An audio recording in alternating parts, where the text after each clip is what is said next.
troisième parole de Jésus sur la croix.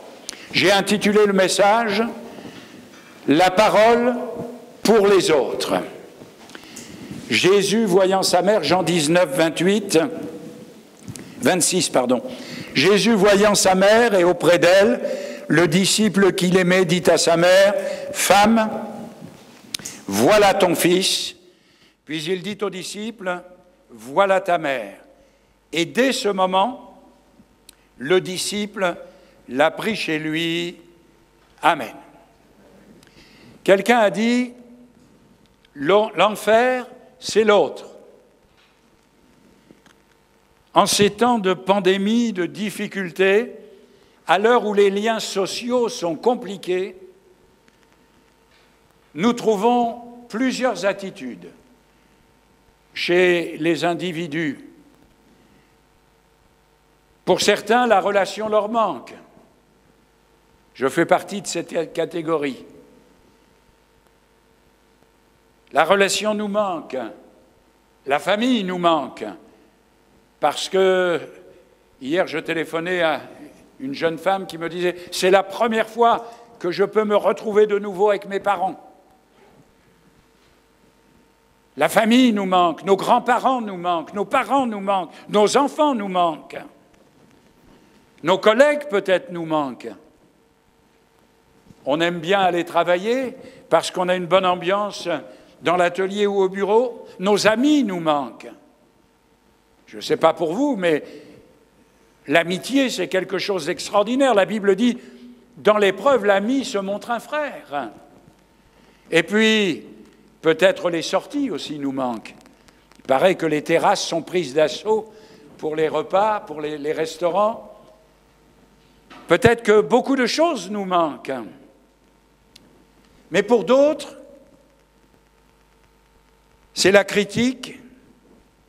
Ils agressent ceux qui ne se confinent pas, ceux qui ne mettent pas de masque, ceux qui ne font pas comme eux. C'est le cas des voisins de la rue Coupry qui nous observent pour savoir si on ne va pas leur amener le malheur. Ils n'ont rien compris, c'est la bénédiction qu'on leur amène, pas le malheur. D'autres encore cherchent par toutes sortes de moyens à aider les autres. Et ce que je vous disais au début de cette épidémie, le ministre du Travail nous a fait savoir que déjà, il y avait au moins 800 000 emplois perdus. Au moins. Nous allons nous trouver face à des gens qui n'ont plus de travail, à des problèmes comme nous n'en avons jamais connus, que nous le voulions ou non.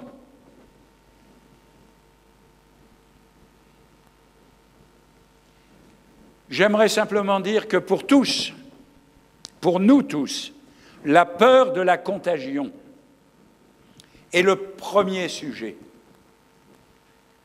Même nous, chrétiens, et je suis étonné parfois de voir combien les chrétiens ont tendance à craindre, mais la Bible nous dit, c'est ce que tu crains qui t'arrive.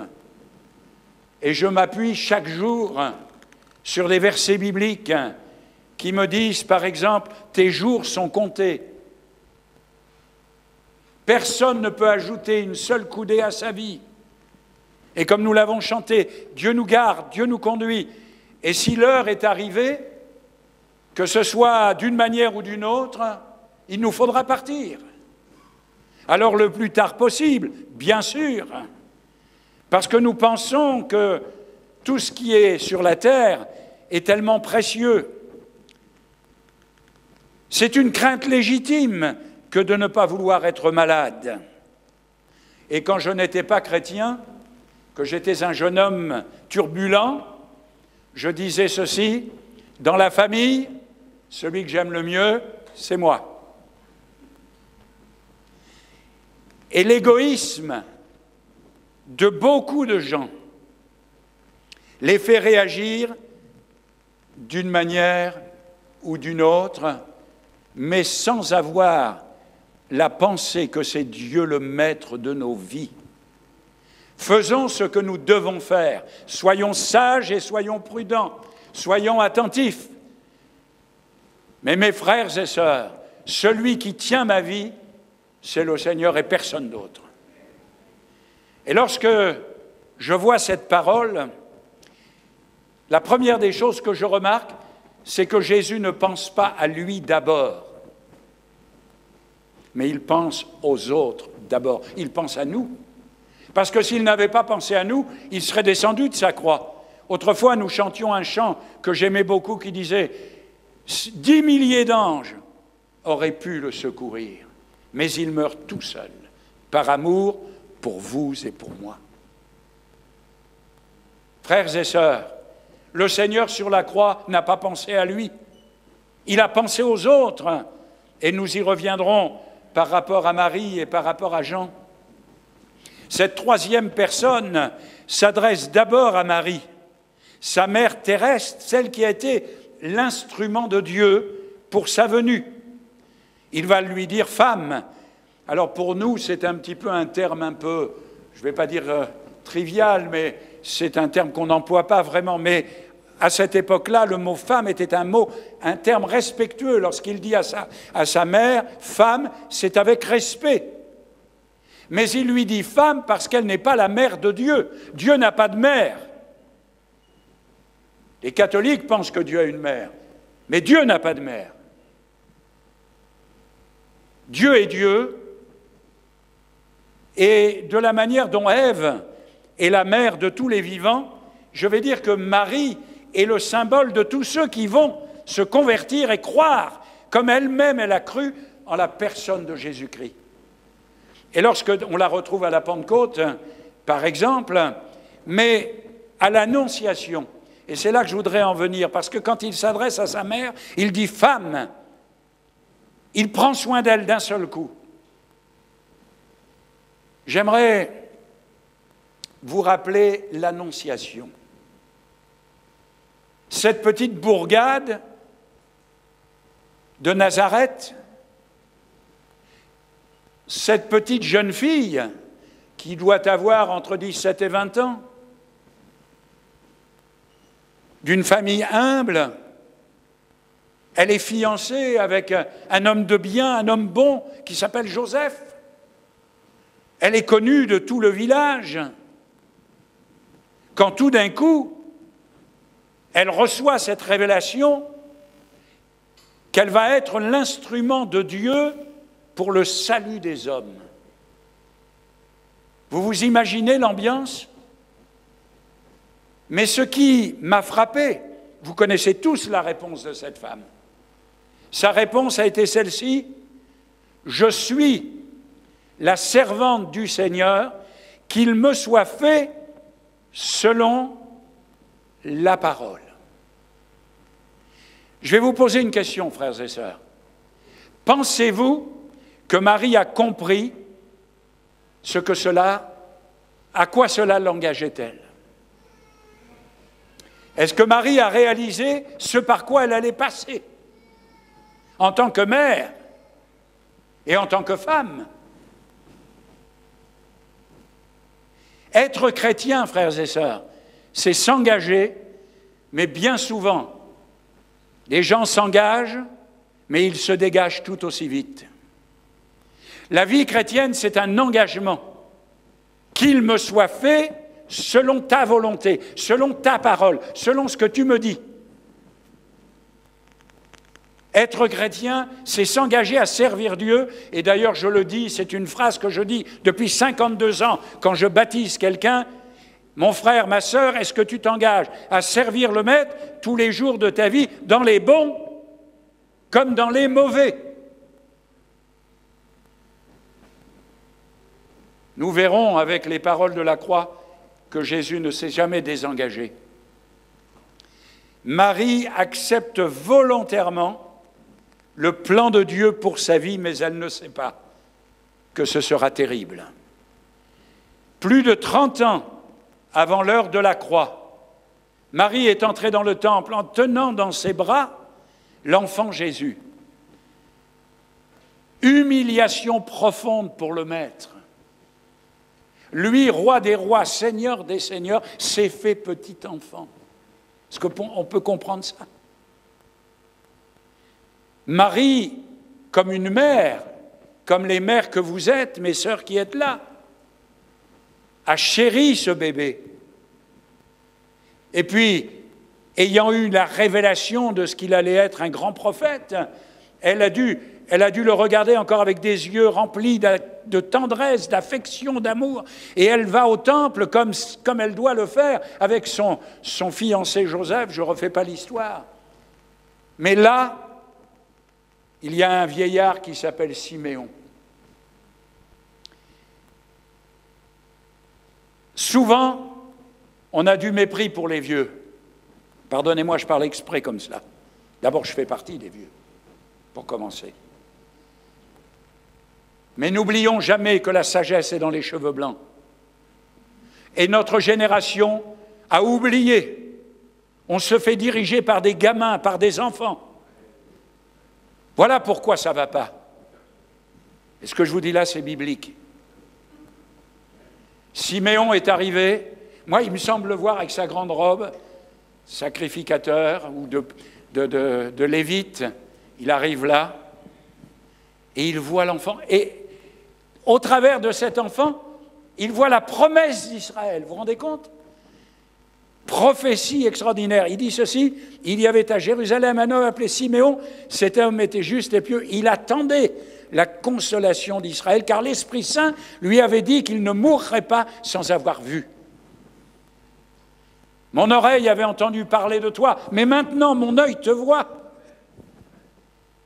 Frères et sœurs, on entend beaucoup de choses, mais est-ce que vous avez vu Dieu à l'œuvre dans votre vie? Est-ce que vous avez vu Dieu agir dans votre vie? Et puis Siméon les bénit et dit à Marie, sa mère: voici, cet enfant est destiné à amener la chute et le revêtement de plusieurs en Israël, et à devenir un signe qui provoquera la contradiction. Et toi-même, une épée te transpercera l'âme, afin que les pensées de beaucoup de cœurs soient dévoilées. Moi, plus je lis la Bible, plus je me rends compte qu'il y a une profondeur dans ce qui est écrit, inspiré par le Saint-Esprit. Marie va expérimenter 30 ans plus tard la prophétie de Siméon. Permettez-moi de faire une parenthèse pour dire que les vraies prophéties s'accomplissent toujours. Les vraies prophéties s'accomplissent toujours. Celles qui ne sont pas des vraies prophéties, celles qui sont inspirées par la chair ou par toutes sortes de choses, ne se réaliseront jamais. Les prophéties authentiques peuvent se réaliser immédiatement, mais elles peuvent prendre également du temps. Marie a expérimenté que le privilège qui lui avait été fait avait un prix. Frères et sœurs chrétiens, les temps dans lesquels nous sommes ne se régleront pas par un coup de baguette magique.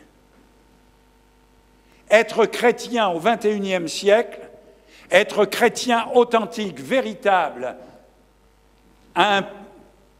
nous engage à payer un prix. Il y a un prix à payer pour être un chrétien authentique. Imaginez, Marie est enceinte. Ça ne se voit pas dans les premiers mois. Mais vous vous imaginez l'opprobre sur cette jeune fille à cette époque? Aujourd'hui, on ne s'arrête plus à cela.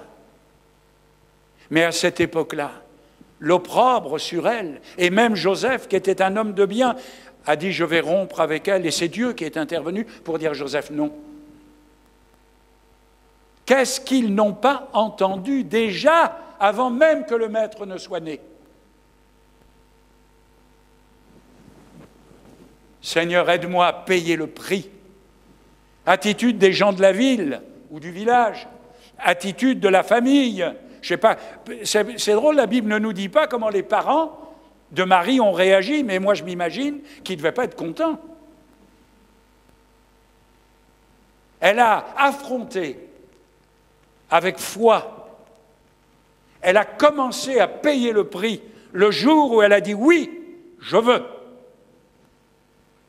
Aujourd'hui, dans notre monde, on veut tout savoir et tout avoir sans rien payer. Eh bien ça n'existe pas.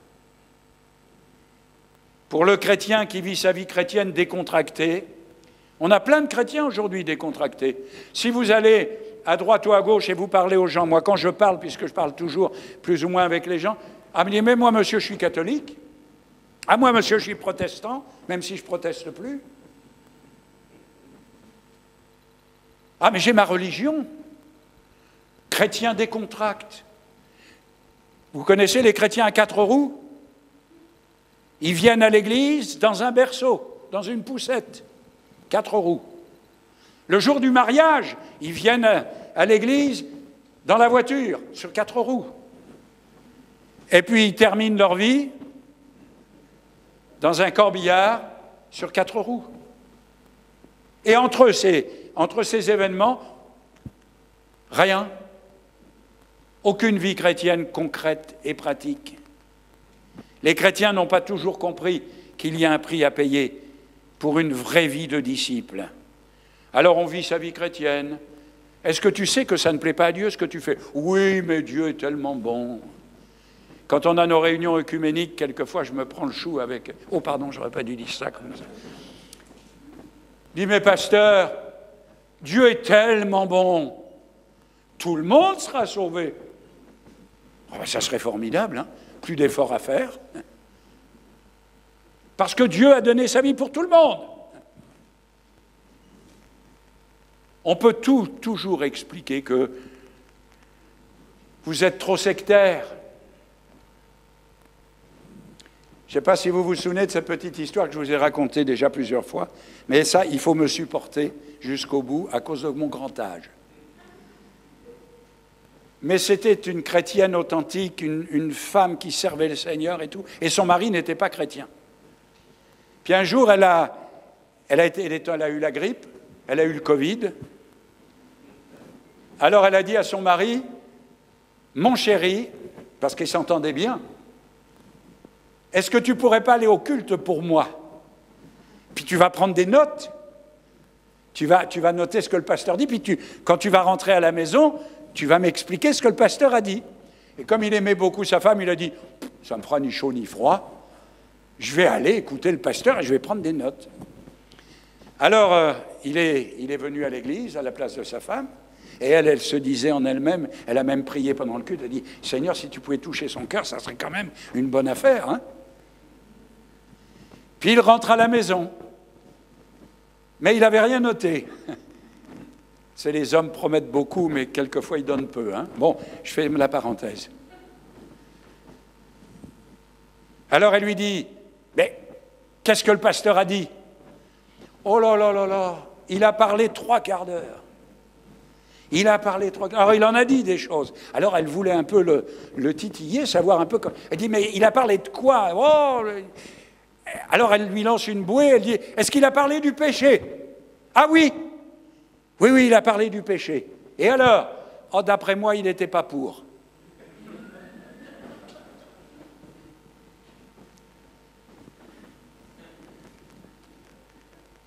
Des chrétiens qui s'endorment. Pardonnez-moi, mais le diable nous chante des berceuses. Chrétien, tu dors. Ton moulin. Oui, j'arrête, oui. Alors on vit sa vie chrétienne, tranquillement. L'heure, frères et sœurs, c'est l'heure de la croix. Il faut qu'on se bouge un peu. Et la vie chrétienne au rabais, ça n'existe pas. La vie chrétienne, elle est ou elle n'est pas. Ou nous sommes engagés, ou nous ne sommes pas engagés. Avec Dieu, les demi-mesures n'existent pas. Vous connaissez la prophétie à l'église de Laodicée.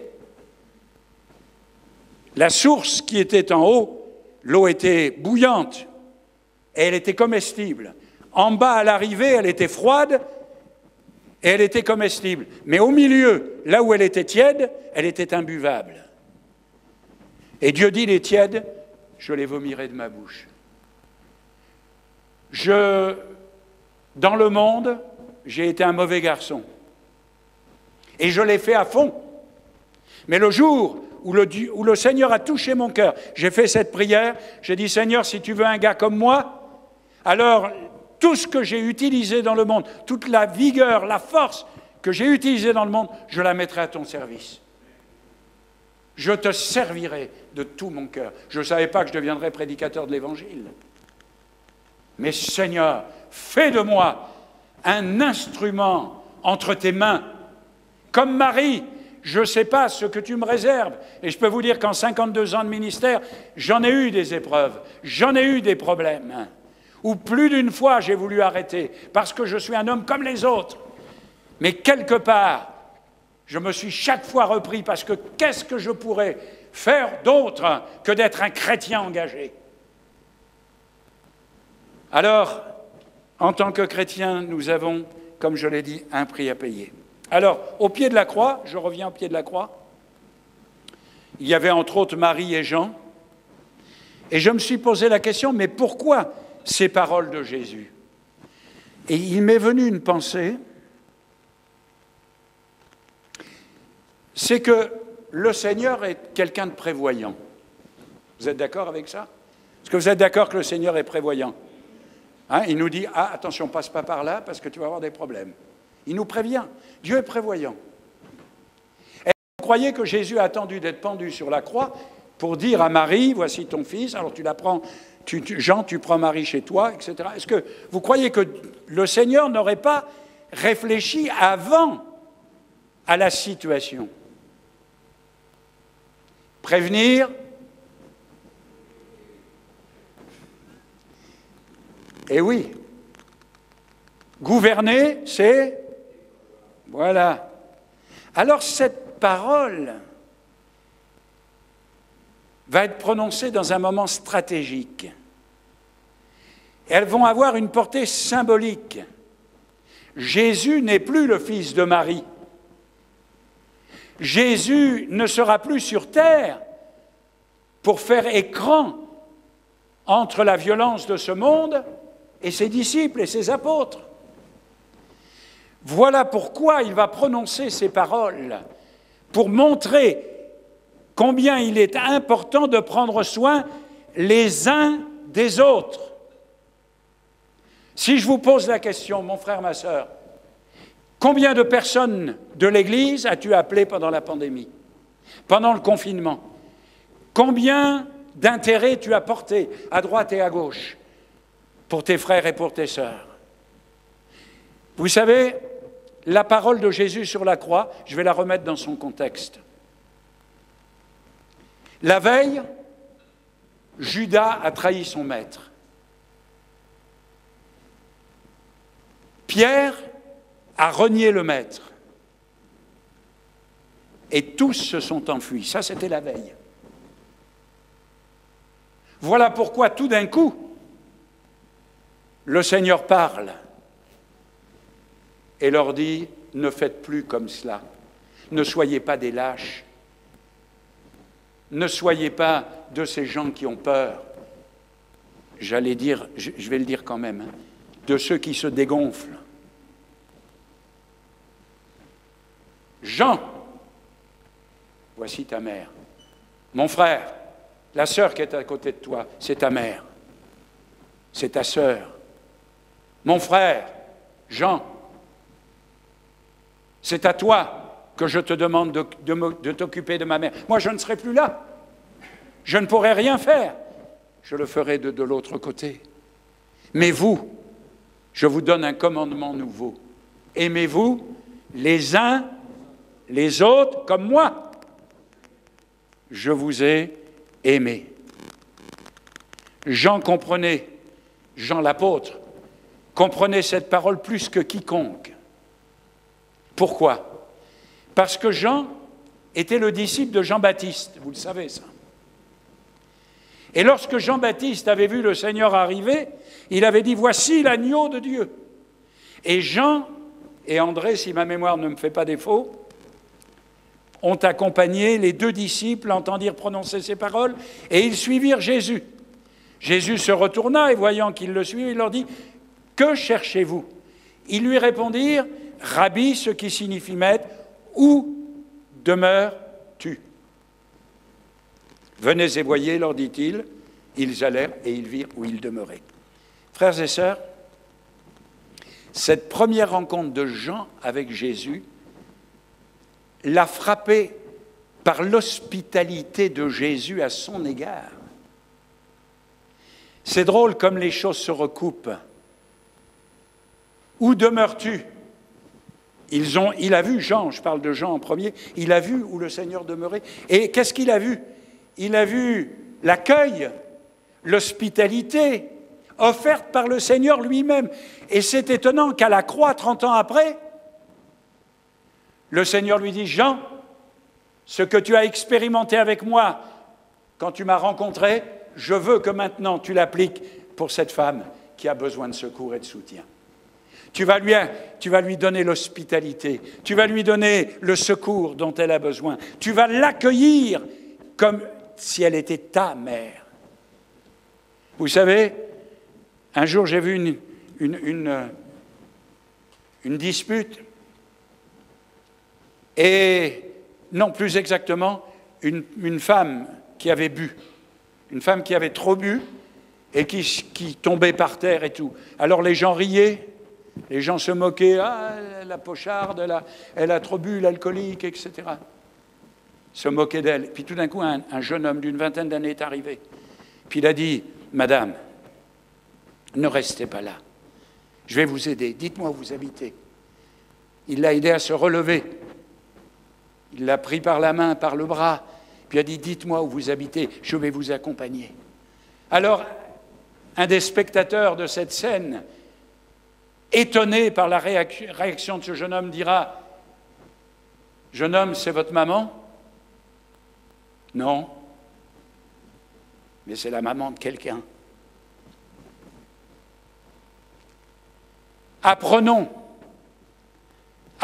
frères et sœurs, que l'Église, ce n'est pas simplement un lieu où on vient s'asseoir pour écouter un bon sermon ou pour chanter des cantiques qui élèvent. Mais nous sommes dans l'Église parce que sur la croix, le Seigneur a dit « Prenez soin les uns des autres. Ne faites pas comme beaucoup qui oublient cette réalité. » Jean et Marie vont apprendre à prendre soin l'un de l'autre. Et ils vont vivre la communion fraternelle ensemble. Seigneur, aide-moi. Seigneur, aide-moi à être un Jean pour mes frères et pour mes sœurs. Aide-moi à être quelqu'un avec lequel je peux vivre. Vous savez, j'entends souvent, celui-là, je ne peux pas le sentir. Ben avec le masque, comme ça, vous n'avez pas besoin de le sentir. Ça, c'est l'avantage. Mais comment des chrétiens peuvent-ils parler comme ça ? Seigneur, j'ai des difficultés avec celui-là ou avec celle-là. Aide-moi à l'aimer. Aide-moi à en prendre soin. Aide-moi à faire ce que je dois faire à son encontre. Jean prit Marie chez lui. Cette remarque nous montre que Jean a bien compris ce que Jésus voulait dire. Il a pris Marie chez lui. Alors là aussi, en parlant de la Mère de Dieu et de la Reine du Ciel, permettez-moi de vous dire que si c'était Marie qu'il faut adorer, Jésus n'aurait pas dit « Jean, prends soin de Marie », mais il aurait dit « Marie, prends soin de Jean ». Eh oui, ça aurait été l'inverse.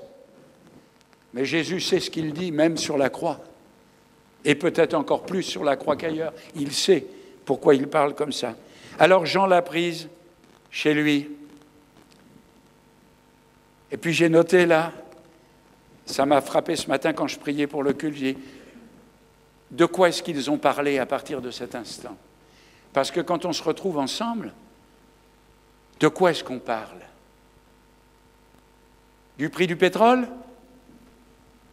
Oh, il peut monter ou descendre, vous savez, moi, ça ne me fait pas beaucoup d'effet. La bourse, moi, elle est plate chez moi. J'ai placé toute ma bourse au ciel. J'ai juste ce qu'il faut pour vivre et je bénis Dieu. Chaque jour suffit sa peine, le Seigneur est fidèle. Et si vous vous êtes enrichis, frères et sœurs, je vous bénis. je vous bénis.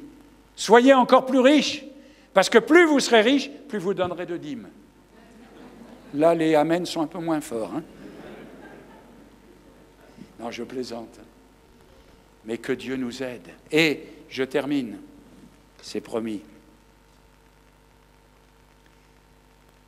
Il ne l'a peut-être pas prise tout de suite, comme le texte nous le dit, parce que Marie est partie, mais Jean est resté à la croix.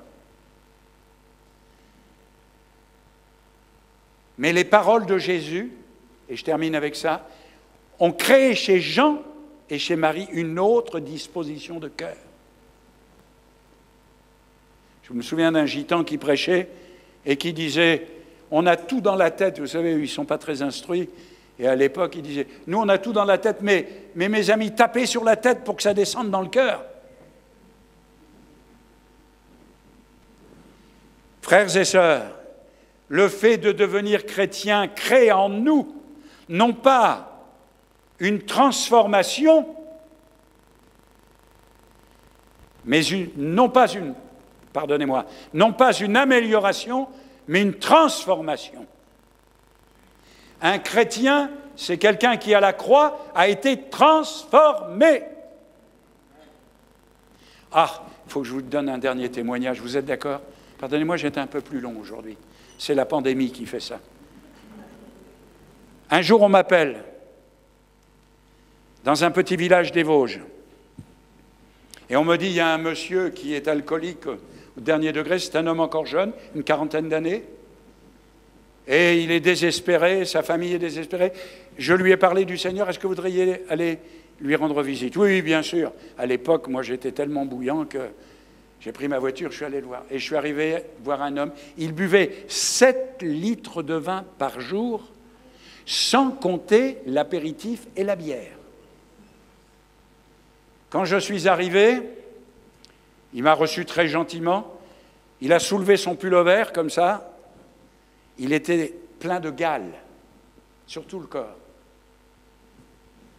Alors je lui ai parlé du Seigneur, je lui ai dit, monsieur, moi ça m'émeut toujours de voir des gens dans la détresse comme ça.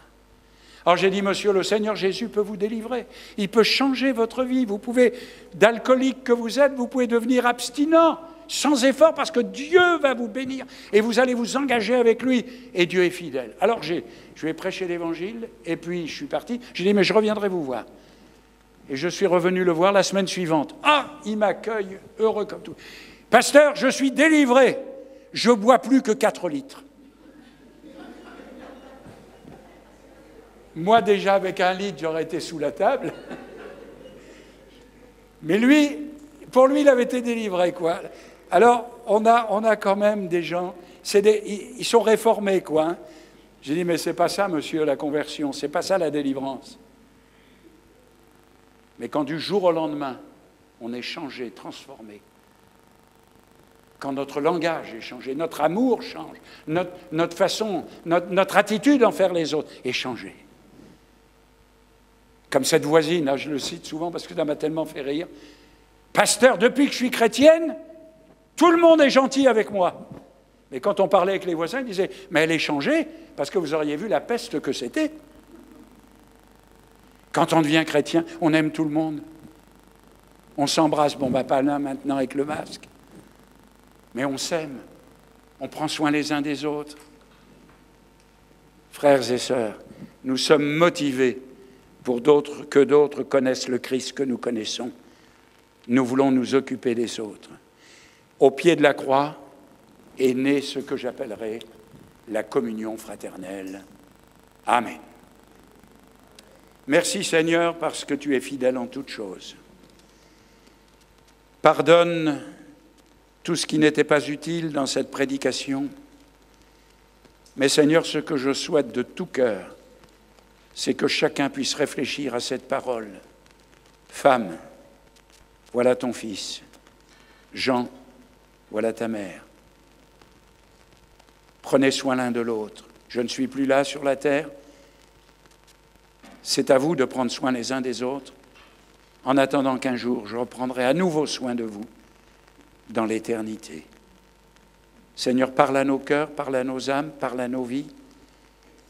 et que ta parole ne retourne pas à toi sans porter du fruit pour la gloire de ton nom. Amen.